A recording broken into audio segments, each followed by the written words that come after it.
Good evening guys, welcome to study with Sunita channel में। Guys, आज का जो टॉपिक है अलंकार, अतिशयोक्ति, मानवीकरण और विरोधाभास अलंकार है।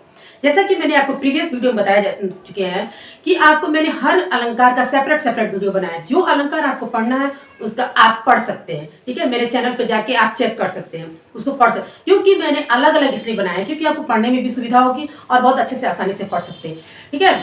तो आज भी मैंने जो है सेपरेट वीडियो में क्या आपका मैंने बनाया अतिशयोक्ति, मानवीकरण, विरोधाभास, ठीक है। तो चलिए एक बार फिर से स्वागत है study with Sunita channel. Guys, आपको ये पता है कि किसी भी कंपटीशन के एग्जाम में अलंकार आता ही है, तो उसको कैसे पहचानते हैं, कैसे करते हैं, कम समय में अधिक नॉलेज के लिए आपको हम आज बताने जा रहे हैं। तो चलिए आप वीडियो को पूरा देखिए और ध्यान से समझिए तो आपको समझ में आ जाएगा।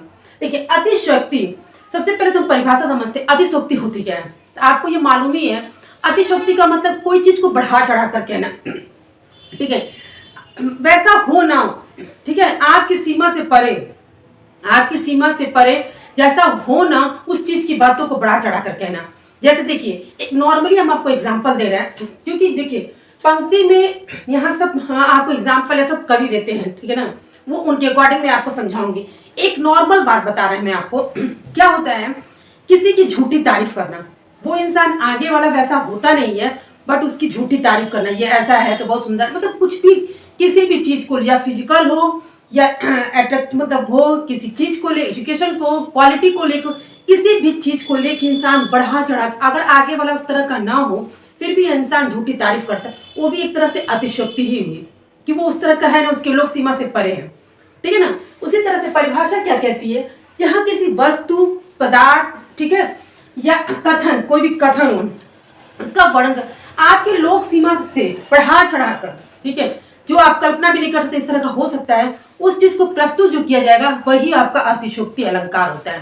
देखिए, जैसे मैंने आपको बताया भी, ठीक है, मान लीजिए बहुत कई कई ऐसे लोग हैं, किसी के घरों में बहू को देखने जाते हैं, अगर वो बहू वैसी होती भी अगर नहीं है तो भी लोग, बहुत लोग बढ़ा, किसी किसी की आदत होती है बढ़ा चढ़ाकर कहने की बात, तो वहां हाँ, अगर आप नॉर्मल है, उस तरह का इंसान है, ठीक है, नॉर्मल है, जैसा है वैसी बात आप करते तब कोई, लेकिन उसी चीज को बढ़ा चढ़ा कर कहेंगे जो आपको देखने में वैसा लगता भी नहीं इंसान, तो वहां अतिशयोक्ति हो। उसी तरह से कवि क्या है, किसी किसी पंक्ति में जो है वो बढ़ा चढ़ाकर जो बात कहता है, ठीक है ना, उसके लोक सीमा से बाहर होता है, तो वही अतिशयोक्ति होता है। परिभाषा भी आपकी यही कहती है, जहां किसी वस्तु, पदार्थ या कथन का, ठीक है ना, वर्णन लोक सीमा से बाहर हो, ठीक है ना, उस चीज का वैसा हो ना, उसकी सीमा से परे हो और प्रस्तुत किया जाए, वही अतिशयोक्ति अलंकार होते। अतिशयोक्ति का मतलब ही क्या होता है, बढ़ा चढ़ाकर बातों को कहना।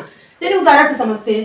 राणा ने सोचा इस पार, तब तक चेतक था उस पार। देखिए, अब कभी यही यहाँ पे अतिशयोक्ति क्या कर रहा है कि बड़ा बातों को कैसे वो बढ़ा चढ़ाकर कह रहा है। जैसे नदी में बाढ़ आई हुई है, ठीक है, नदी में बाढ़ आई है तो राणा जी जो है इस पार है, ठीक है, और उनका घोड़ा भी इस पार है, चेतक, तो उसको नदी को पार करना है। जब नदी को पार करना है तभी राणा जी सोच ही रहे थे, आंख बंद करके सोच रहे होंगे कि इस नदी को कैसे पार किया जाए, ठीक है ना। तो अभी वो सोच ही रहे थे कि वो क्या देखते हैं कि चेतक जो है नदी के उस पार है, तो जाहिर सी बात है अभी वो सोच रहे हैं और चेतक कैसे वो वहां चला जाएगा, ठीक है ना। तो और कैसे मनुष्य की गति से तेज उस जानवर ऐसा, और इतना तेज कि वो सोच ही रहे तब तक घोड़ा कहाँ चला गया, चेतक कहाँ चला, उस पर, तो ये अतिशयोक्ति ही हो गया कि क्या बात है भाई, अभी सोच रहे हैं कि हम कैसे जाएगा, क्या कैसे ले जाएंगे, तब तक मेरे सोचने से परे पर आंख खुली नहीं की, चेतक उस पर, तो ये क्या हो गया, अतिशयोक्ति अलंकार। यानी कि आपकी लोक सीमा से बाहर की बात आपने सोचा अभी, और सोचने से पहले कि सोचा नहीं कि तब तक पता चला, अभी आप सोच ही रहे कैसे होगा और वो तब तक वो काम हो गया। यहाँ हो गया अतिशयोक्ति अलंकार।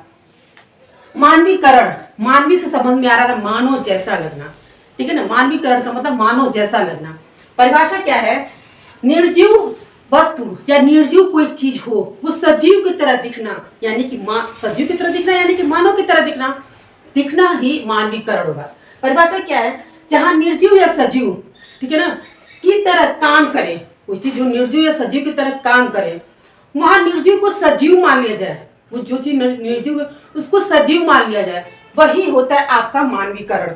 देखिए, जैसे उपमेय, आपको मालूम है ना उपमेय, उपमान, उपमेय क्या होता है, किसी जिस चीज की तुलना जिससे की जाती है उपमेय, और जिससे की जाती है उपमान। उपमान मैंने बताया भी है आपको क्या चीज होता है, ठीक है, जो प्रकृति बनाती है। यहाँ उपमेय क्या है?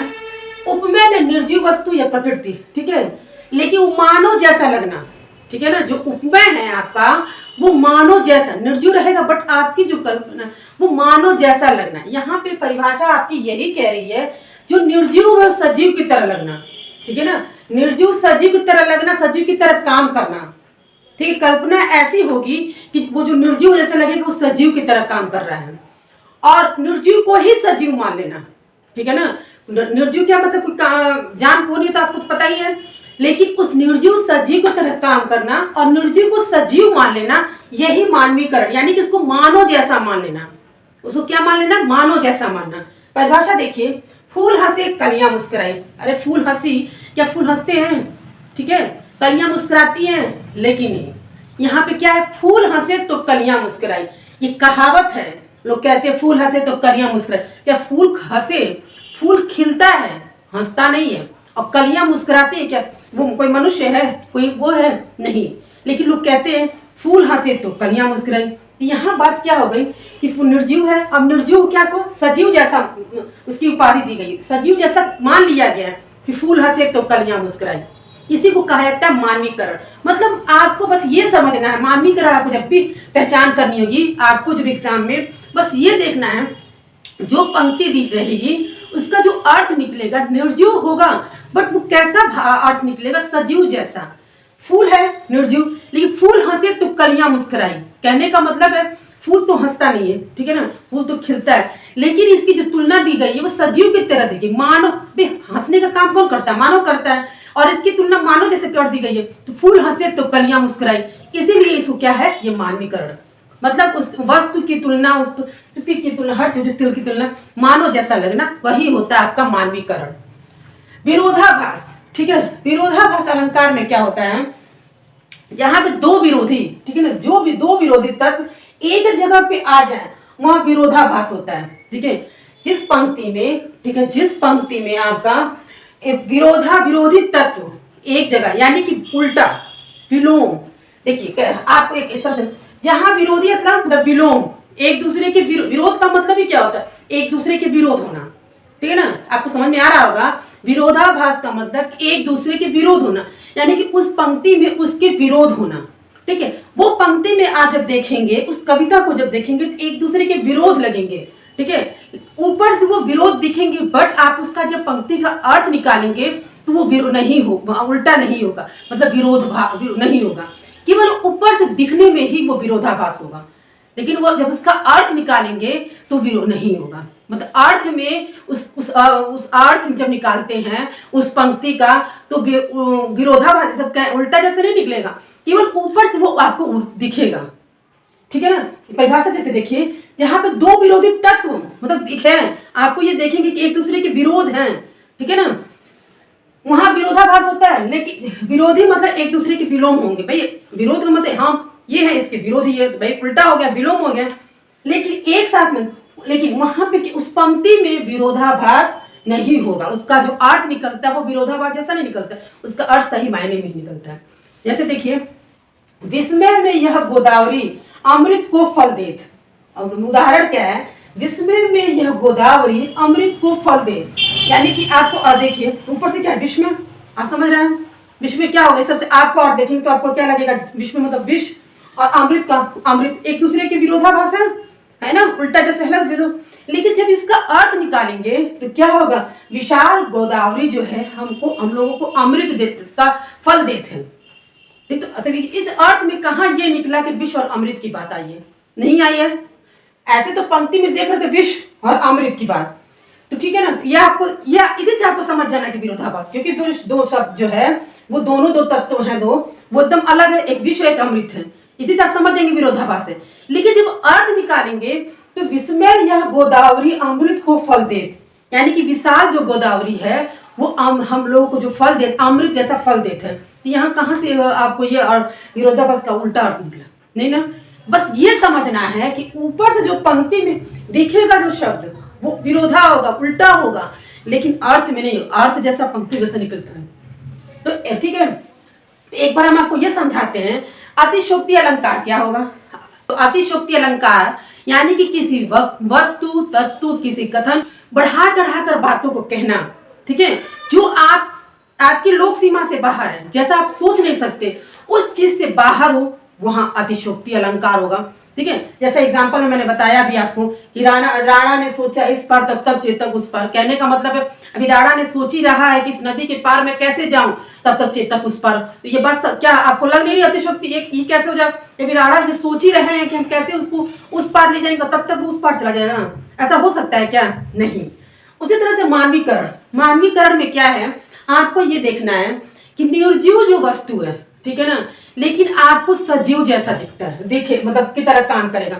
वो जो निर्जीव जो वस्तु है वो सजीव की तरह काम करेगा, सजीव की तरह काम करेगा और उसको सजीव मान ही लिया जाएगा। जब उसका जो अर्थ निकलेगा कुछ इस तरह से निकलेगा उस निर्जीव वस्तु को, जिससे लगेगा वो सजीव है। ऐसे पे वो मानवीकरण यानी कि मानव जैसा लगना, वो जो निर्जीव वस्तु जैसा लगेगा, मानव जैसा लगना।